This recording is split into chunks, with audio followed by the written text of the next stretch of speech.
Welcome to the Maritime Executives podcast series, In the Know. I'm Tony Munoz, Editor-in-Chief.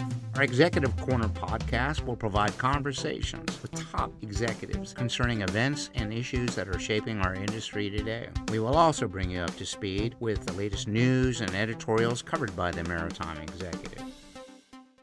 Ladies and gentlemen, today we're very pleased to introduce Christoph Rofka. He's the president of medium and low speed and rail division for Accelleron. Accelleron is formerly ABB, turbocharging from ABB. He was appointed the head of the medium and low speed production group in 2020. Chris holds several positions within ABB divisions starting from 1995. I too started the Maritime Executive in 1995. So I know the journey. Congratulations and welcome aboard. Yeah, thank you very much, Tony. Pleasure. Thank you. My pleasure. And thanks for having me. Thanks. And tell me about Accelleron and its divisions today and some of the things that you're seeing in the marketplace.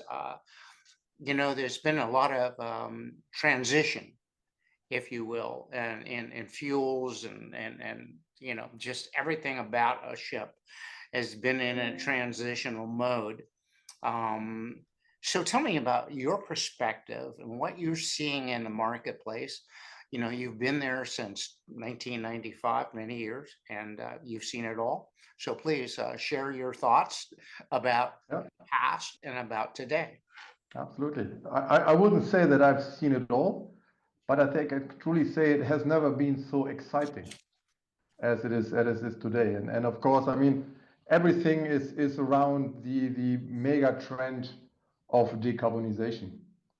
And we have really seen good momentum and also good speed, which is, I mean, normally the marine industry is rather risk averse. And when I look back in my career, it was always very predictable. So I had a good view what is happening in the next 5 years. And that has changed quite a lot.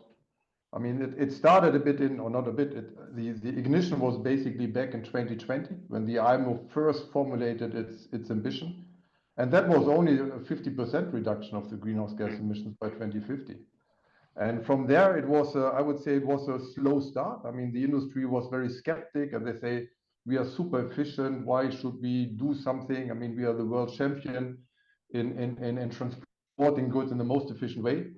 But then it started to become, I would say, a very dynamic, positive momentum where all the one stakeholder after the other formulated ambitions, either to sign into IMO or even to be more ambitious. And this circle closed last year when then the IMO revised its ambition, not to be, let's say, the lame duck under the stakeholders, and also stating that the industry should be carbon neutral or net zero by 2050. So that's, I would say, that's the ambition circle. That has been really great. But of course, just from formulating, things are not done. And we have seen, let's say, of course, first a shift that was anyway underway, bit accelerating in a fuel transition for new builds from heavy fuel to low sulfur fuels and then to LNG. And LNG is regarded as a cleaner fuel, but definitely not the final one. It's just cleaner. And last year, then we have seen a momentum for methanol picking up. And that is supposed to be one of the future net zero carbon fuels. And it was, of course, it's always in our industry. It's every industry player has its ambition. But then there's another drive. It's a regulatory body that guides the way, but then it's also the customers and the cargo owners like IKEA, Nike, Amazon, you name them.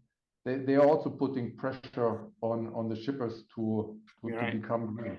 So we have seen all this momentum starting, then turning into real orders and technology application in container vessels. And car carriers. I mean, if you transport electric cars and burn heavy fuel, that's not really a match. So that was, I think, good momentum last year. And how we judge as a technology provider, also in our industry, let's say, the R&D budgets have been widely allocated towards fulfilling, let's say, the ambition. It's alternative fuels, it's energy efficiency technologies, away from a lot of individual developments in the past, depending on engine builder or technology provider. I think there's more and more a common goal, and that's great. That's good to see, and it's really exciting also to see how fast at least some players are Right. moving forward. So your feeling is that the industry has really stepped up and begun to embrace this and work in conjunction with people like yourself and the fuel manufacturers and the shipbuilders that really trying to, they understand that we have a dilemma in this world, and that is carbon emissions, and that we're going to clean it up the best we possibly can. And but what you're seeing is, now, is this primarily being led by government or is it being led by industry? What is your feeling on that? Do you feel like your industry, you particularly, is moving the ball forward, or are you being somewhat coaxed along by government regulations and things of that nature? I think it's a combination. Yeah. It needs really the industry and the stakeholders around the industry as a whole to get things moving. I mean, that is becoming carbon neutral. It's I mean, you change an industrial pattern. That's not an easy task, and it's not done by individuals. So it needs, as said, it needs the demand and the push from the cargo owners. It needs let's say, the voice of societies. It's good that young people raise their voice and say, hey, we want to have this clean, stop burning heavy fuel. But it also needs the regulatory body. I mean, at the end, the industry player who have to make it happen also have to earn money. I mean, we have our shareholders and our obligations. And then the regulatory body has to make sure that there is a realistic chance to develop towards the IMO ambition, and still making a good business out of it. Yeah. And we see, of course, that is not always 100% going, let's say, hand in hand. But we see it's rather good aligned. And I honestly speaking, I don't see many other industries, global industries, who are acting in a similar, let's say, joint manner. Other industries like electricity or energy production, I mean, that's very local. So US has different government rules than many countries in Europe or China or South America. So shipping is a global business that makes us, on the one hand, more complex. Right. But I think now it also starts to help, because we have basically one legislation, one body that sets the rules, and that's the IMO. Yeah. And they find their way to support this. Of course, there's also EU. They are a bit faster with, let's say, setting market-based measures and putting, let's say, fuel or a price penalty on burning fossil fuels. But IMO gives a good overall direction, and they have to continue doing this. I mean, it's not done yet. Right.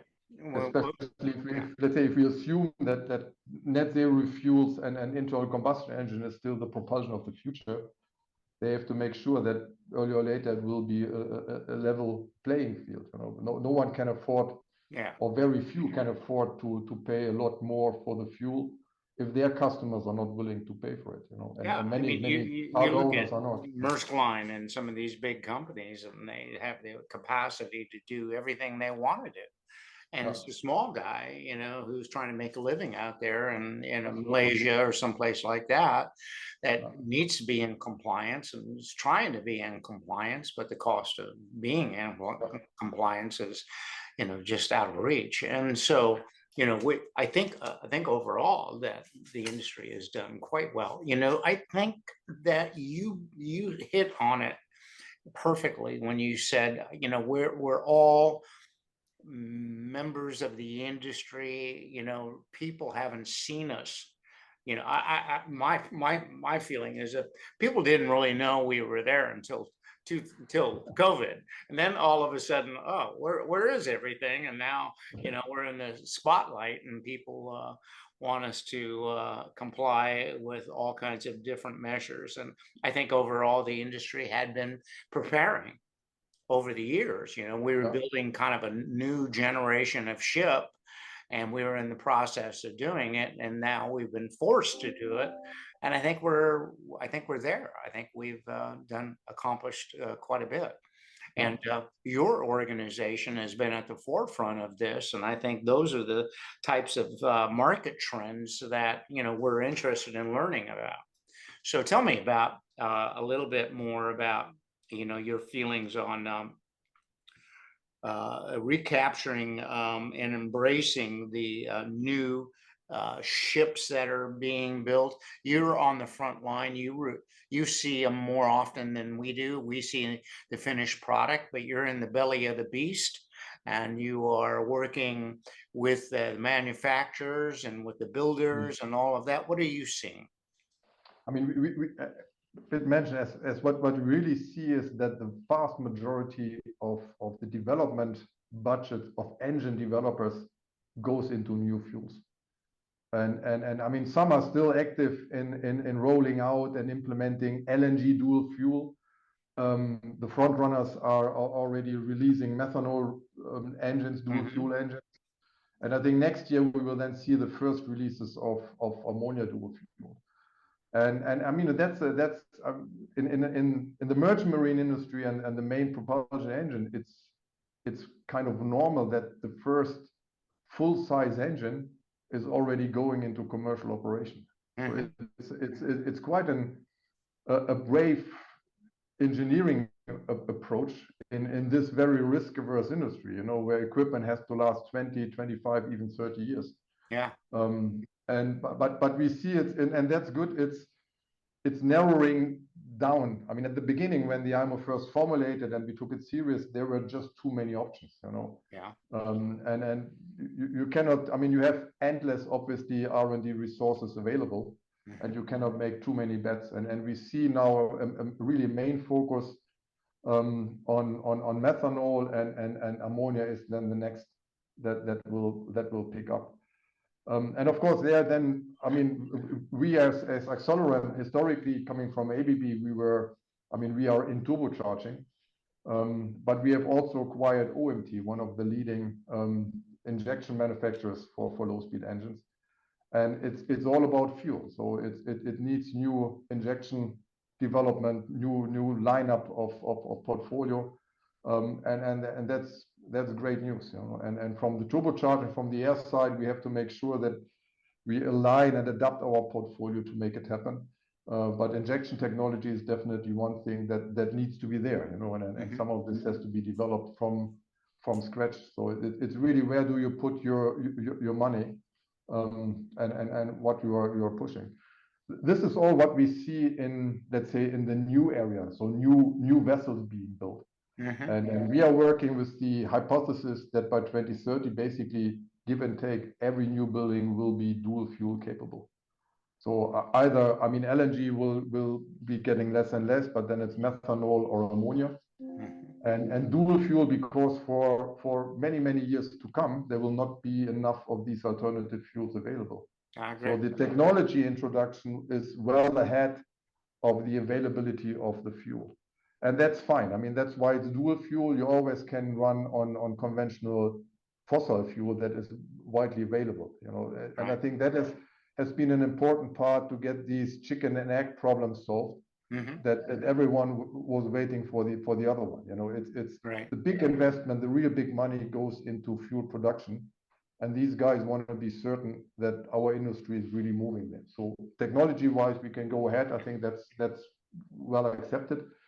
And another element is, of course, this is for new build vessels. I mean, before they have replaced the existing fleet, we are well beyond 2050. So it's another focus is then, how do we deal with the huge population of, let's say, relatively old vessels? And there we have, looking back, we have seen that some of the, let's say, energy efficiency technologies that are very easy to apply, hull coating, certain changes in some small parts of the hull shape, where CapEx is low and you know what you get, very high technology readiness level. They are widely applied. And now it's time, because it will not be enough. IMO has an ambition already for 2030. And by then, the portion of really net zero fuels will be rather low. So energy efficiency has to really make a step forward for the existing fleet. And there we see, let's say also, again, the bigger players who can afford it to bet more on the risky investments, where you don't really know. It's difficult to prove the effect. It depends on many factors. Look at wind assist or hull lubrication. I mean, it depends on so many factors. It's difficult to sell with a, let's say, firm payback time, and there we see more and more pilots coming, and some of these technologies can also transfer to new builds, which is often then easier to have it right from the beginning. But that is still something that has to evolve over the next years. It's still happening too little, and I think that's also a bit of a problem again for the smaller players. They cannot afford to fail, so they need the certainty. And that's again a bit where, let's say, more advanced financing models would definitely help. It's kind of been that way for a number of years, Christopher. We have, watched the industry really change from a mom and pop sort of regional type industry, and where mom and pop could run their ships or run their barges or run their whatever, and it's not that way anymore. Compliance has really changed that whole dynamic, and I mean, it is made to play on a big scale. And when we look at the global supply chain, it needs to move, and it needs to move all the time. And as we learned, I think the most important thing is that just in time doesn't work.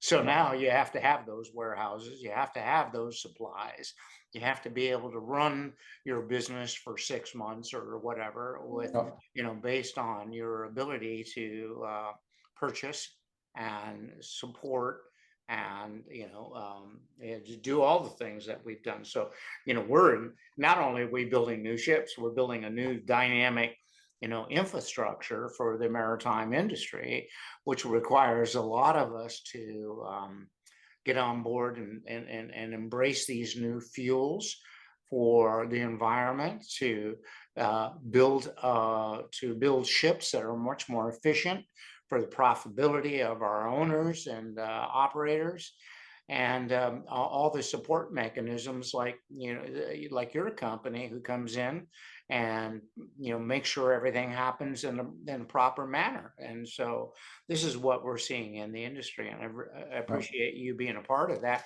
for 25 years, just like me.